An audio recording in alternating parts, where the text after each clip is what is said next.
السلام عليكم ورحمة الله وبركاته، والصلاة والسلام على أشرف المرسلين سيدنا محمد عليه أفضل الصلاة والتسليم. النهاردة بتكلم في موضوع يكاد يكون حديث الساعة. خبر عاجل، خبر عاجل، استمع لي أخي المشاهد. خبر عاجل. اليوم امرأة سيدة فاضلة تستغيث وتقول: لدي 22 أخ، وقد انتهك عرضي أمامهم ولم يتحرك إليهم أحد.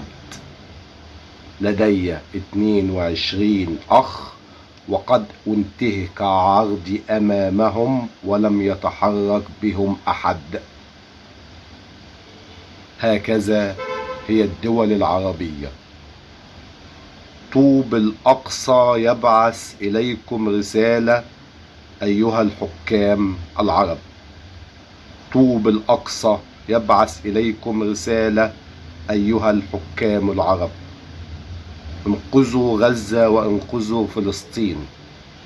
ليس الإنقاذ بالاستنكار، ليس الإنقاذ بالوقوف حداد، ليس الإنقاذ بإرسال الأكفان إلى الإخوة في فلسطين.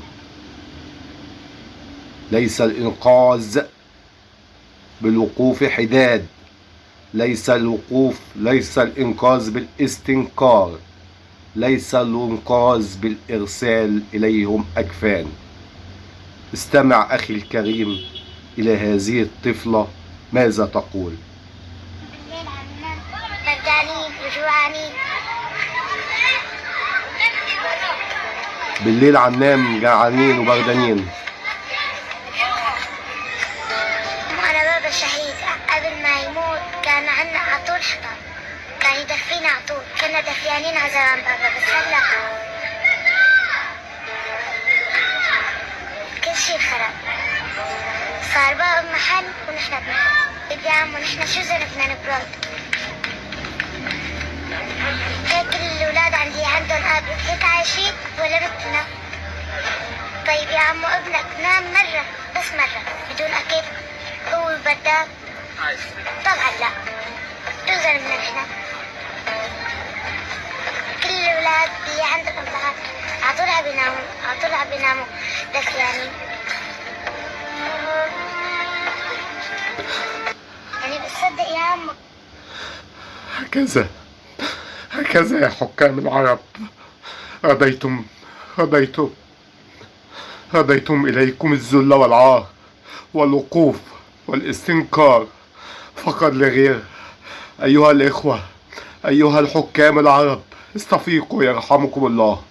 التطبيع الذين وافقتم عليه هو بمثابة ممر آمن للصهاينة أحفاد القردة والخنازير لقتل هؤلاء الأطفال الأبرياء والنساء العزل والرجال المستضعفين في الأرض. ماذا أنتم فاعلون؟ ماذا أنتم فاعلون؟ ماذا أنتم فاعلون لهؤلاء الأطفال؟ تطلبون الاستنكار وتطلبون الغوث.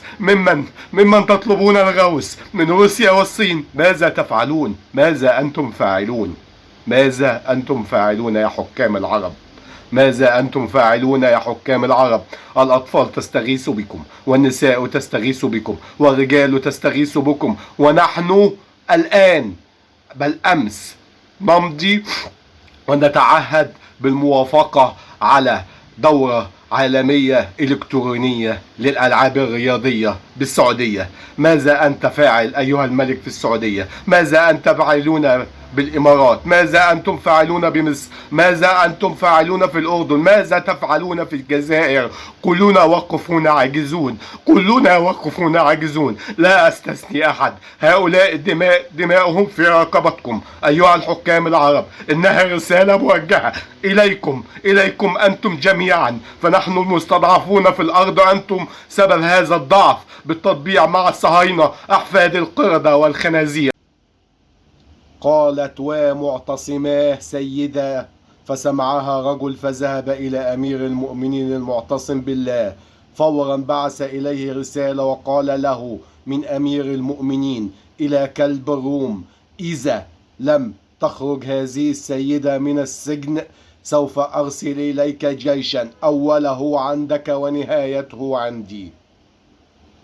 لم يقل المعتصم بالله هل هذه المرأة سودانية أم مصرية أم عراقية أم لبنانية أم جزائرية أم مغربية، لم يقل ما هي جنسيتها، ولكن تحرك الجيش بالفعل، تحرك الجيش بالفعل، الجيش العربي بأكمله، الجيش العربي بأكمله،